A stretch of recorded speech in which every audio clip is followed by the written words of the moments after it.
What was a meal you loved as a kid but now that you're an adult you realize your parents only made because you were poor? Hardtack. Flour and water mixed and hardened to stale biscuit consistency in the oven. My mother would cut it into cookie shapes and give it to us as dessert or treat in our lunches and admonishes us if we ate more than 2 or 3 pieces. I realized later that was so on nights we had no food in the house but flour and could eat all the hardtack we wanted. We'd feel like we were having a special celebratory meal of cookies. Okay, you win. My parents were poor, but they weren't 18th century Royal Navy poor. Y'all ever had sleep for dinner? As a grown man with a baby, I really would like to have sleep for dinner. I remember being so stoked when we got to have pancakes for dinner, only to much later realize it was because flour was pretty much the only food we had in the house. Pot pies would go on sale for like $10 My mom would fill our freezer. This was college for me. Those things were like 3 for $1 or something. My father used to tell me he bought a Happy Meal from McDonald's when in fact he just kept the box and cooked the little chicken nuggets and french fries. I always asked about them being different sometimes but never found out. Now it's a family story about how far we've come. My mom used to have McDonald's night where she would make us pan-fried burgers and oven fries, and then wrap them in wax paper for us. We loved it. We would put on Beatles tapes and maybe even get a soda if we were lucky, so we could pretend we were at an old-fashioned diner. What I fondly refer to as the summer of potatoes. My dad was a teacher and was off for the summer, so he cooked dinner all summer. One year, he cooked potatoes every day, but in different ways. He was always on the lookout for a new potato recipe. It wasn't until I was an adult buying my own groceries that I realized how cheap potatoes were. We had to eat potatoes because they were affordable, and he didn't want dinner to be boring. This one is the realest because compared to a lot of the other things in this thread, potatoes will keep you going, and there are nearly limitless variations to potatoes. Your dad's a real one. Am I the only one compiling a grocery list off of this post? This is 100% why I clicked over here. I'm the youngest in a big family. Some of my siblings and I were arguing once about our mom's dragon soup. We all remembered it having different ingredients. Finally we went to her to settle who was right. She was confused for a minute and then said, "Oh, that? It was never the same." I called it that because at the end of the month I'd be dragging cans of vegetables out of the pantry and throwing it in a pot. We called this a Musco meal. Didn't realize what it was for years until my dad explained grandma would root through the fridge pantry and say this must go, that must go. Made me laugh my ass off and now I do the same thing. Fried bologna sandwich with mayo. I never really knew we were poor as a kid. We didn't get to do a lot of the things other kids did. We didn't go places other kids went, but we had a roof over our heads and a decent plot of land so we were good with it. Our mealtime fare was pretty basic but the all-time special meal, had it about once every other month, was clams casino. We had a bag of shells that we had collected, every now and then adding new ones as we found good ones at the beach, and mom would make up a prime batch of clams casino. So years after moving out, I have my own place, I am doing well, and I take this girl, man, she was beautiful, to this fancy restaurant down the shore. On the menu, I see clams casino. I am stoked. I hadn't had it in over a decade. I tell her all about it, order it, and then it arrives, steaming. 5 or 6 perfect shells with the blessed concoction awaiting my next move. I pick one up, bring it to my mouth, and slurp it up, immediately then proceeding to spit the foul, rubbery, demon seed out onto the table. I was shocked and horrified. What the frick? My mother never actually used clams in clams casino. Just a little bit of clam juice to give it flavor. My most special favorite meal growing up was breading. I hope you had a great laugh and another date. I'm pretty sure this is common, but my mom used to buy the canned Minute Maid concentrate and then dilute it with way more water than necessary to make it last longer. It was pretty much orange flavored water. At that point, on a somewhat less serious note, when she was pee, and we asked her what was for dinner. Actually, not sure if she was pee or if this was an actual serious response. She would respond, in Chinese, the northwest winds. Essentially she told us to go to the yard and open our mouths and swallow the air to feel full. I didn't realize until a year or two ago that you're only supposed to dilute the concentrate like 3:1. I've been filling the pitcher all the way with tap water because that's how mom did it. Hawaii zone. Hawaii zone. Juice is way too sweet if you actually follow their directions. Bean surprise. Baked beans with stuff cooked into it. Hamburger, bacon, etc. Sometimes the surprise was that it was just beans. For a few months when I was little, we had surprise for dinner. Not because we were poor, but it wasn't why, but because my 4-year-old self tore all the labels off the cans when my mom wasn't looking. My mom said she learned 2 things. 1. Cans of fruit are generally larger than cans of vegetables, and 2. They bought way too many cans of beans. WTF.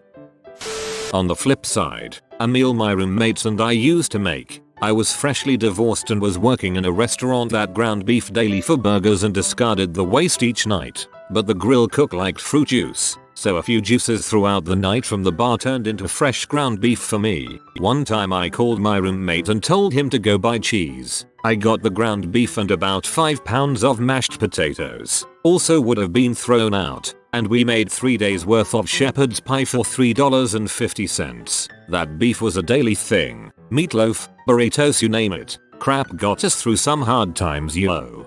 Fruit juice, it's okay, you're off the clock. No need for euphemisms. Cheese sandwiches. It was just American cheese and bread. Sometimes mayo too. My mom would always say, "Grandma eats cheese sandwiches every day. She's probably eating one right now." For some reason, that made me want to eat them. That's really cute. Helper. We couldn't afford hamburger meat. I don't know why they call this stuff hamburger helper. It does just fine by itself. My mom put jelly on my birthday cupcakes one year. I asked for it again the next year and she had to explain that we could afford real frosting this year. It was good though. Crescent dogs. I thought that was the finest gourmet cooking. They're cheap hot dogs wrapped in Pillsbury dough and tossed in the oven for a while. That's fancy pigs in a blanket. Breakfast for dinner, aka a bowl of cereal. Also a bowl of mixed cereal, aka last bits of whatever cereal is left mixed together. Slop. It was rice, chicken, and cream of chicken all mixed together with maybe some salt and pepper, just cooked in a big pot. I make a version of this. The only difference is that I add a bag of frozen mixed veggies. I am a huge fan of cheap meals. Spanish rice was always an end of the month money is tight meal. It was a pile of rice with whatever was ready in the garden or left over in the fridge mixed into it. It was different every time. Sounds like my grandma's refrigerator soup. At the end of each week she'd take all the leftovers and throw them into a pot and make soup out of them. My mom said sometimes it was okay, other times it was awful, but it was never the same. This is actually my dad's story, but I feel like it belongs here. My dad is 75. I'm 37. Shut up. Setting: the Bronx. Mid-1950s. My grandfather and my dad had a lunchtime routine on the weekend. They'd walk down to the deli and get basically the dollar menu item of the time. A hard road hollowed out, slathered on the inside with a thick layer of butter, and stuffed with raw onions. It might sound disgusting, but my dad has made it for me before, and it's freaking disgusting. Homemade pizza. Turns out, nobody else considers toasting bread, then microwaving it with cheese, and adding a couple pepperonis to be a pizza. Kind of reminds me of what's a common kid's snack in NZ. Bread or halves of hamburger buns topped with canned spaghetti, which has a sweet, simple tomato sauce, kind of like a cartoon version of pasta sauce, then cheddar cheese, all baked. My mother used to call it mini pizza, but it really wasn't. Sliced spam fried with eggs and cracker coating. This is going to sound like I'm one-upping you, but I'm not. It's just funny in hindsight. We were so poor we couldn't afford spam most of the time. We ate Treat, the Armour brand knockoff version. My mother made a lot of chicken when I was a kid. I loved it at first, but after eating it 6 days of the week, we had pork chops sometimes, usually on Sundays. For 15 years I really got sick of it. I was poking some fun at her one day not too long ago about how much she just loved chicken because I never saw her eat it anymore, and she admitted that she actually hates chicken, but it was cheaper than any other type of meat. We got goulash, a vat of it, and nobody anything different until it was gone. We weren't super poor but definitely were living paycheck to paycheck and neither of my parents had great jobs. I loved cheese sandwiches as a kid. Just American cheese and a bit of mayo on white bread. Didn't realize that it was a poor person meal until my slightly bitchy college roommate said that when she saw me making it one day. I don't care. I still like them and they really are a cheap, everyday lunch. In my childhood we ate a lot of deer, rabbit, and squirrel. Because we had to. My mom would dip the squirrel in flour and fry it in butter till browned, and then simmer it in gravy with marrow mushrooms and onions, or ramps. She would do the same with deer as well. We always had a huge garden. I can say from personal experience that there is nothing that tastes better than French fries made from potatoes that have been out of the ground for less than 20 minutes. A close second would be sweet corn pulled directly from the stalk and roasted, husk on, over hot coals of a wood fire. Another fave was when we would open up a jar of everything we canned from summer, add in homegrown cabbage, potatoes and turnips, onions from the root cellar and cut up deer steaks and barley to make killer vegetable soup. We did not really know we were poor, actually. Honestly, you probably ate better than most of modern Americans.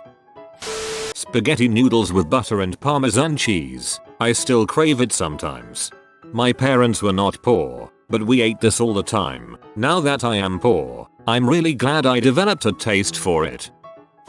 Crapola shingle, chipped beef homemade white gravy, and you eat it over toast. And now that I've been reminded of it, I really want some.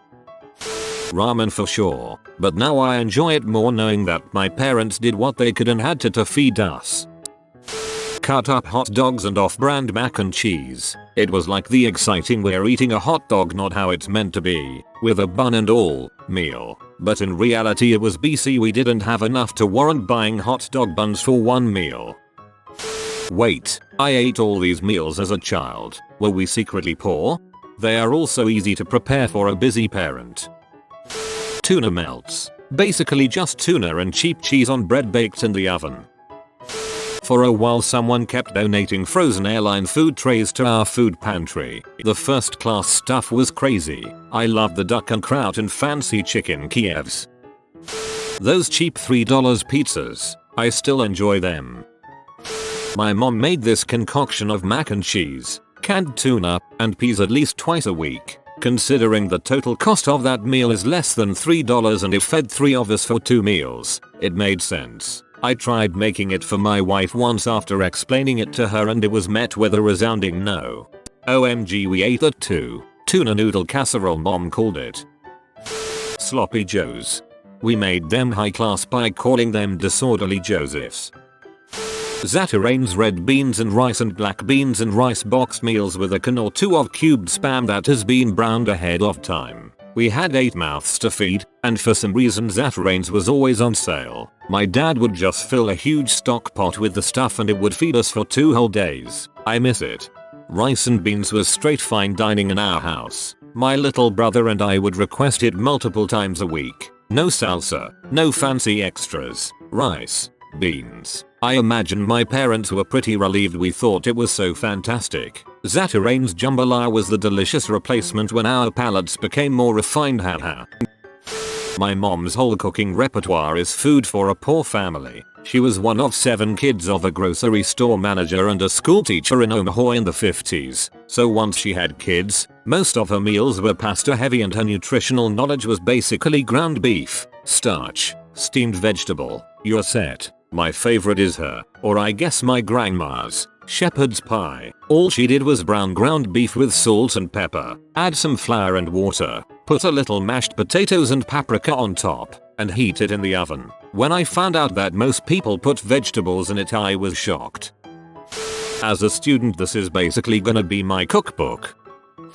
Not a meal and something I hated, but I didn't realize why or that I was poor until years later. I used to go to the school nurse for a stomachache almost every morning. She would feed me saltines with peanut butter. I choked those things down with a carton of milk. I'm lactose intolerant, and went about my day, feeling better, yet gassy. I never understood why Mrs. Dickinson gave me dry paste on crackers until I was about 25. It was then I realized I never got breakfast and she was just making sure I was comfortable until lunch. Each holiday season she would deliver bags of groceries to our house or send us home with them. We lived across the street from the elementary school. Still, I didn't understand why. I'll never forget that sweet woman even if I can't stand saltines or creamy peanut butter to this day. I had something similar, except it was that at Thanksgiving and Christmas only certain kids were given vouchers for free turkeys. I always thought I was lucky because I always won one. It wasn't until I was older that I realized it was because my family was low income and it was the community's way of making sure low income families could afford to celebrate the holidays. Tuna noodle casserole. Still so good, though. Grilled bologna and cheese sandwiches dipped in tomato soup. The Great Coolite. I said the word heck in front of my Christian parents. Comment and add feature me to be featured in the next video. If you are new to the channel, you can subscribe. I publish new videos every day. Until then, check another video, or don't. Either way, have a great day you magnificent people.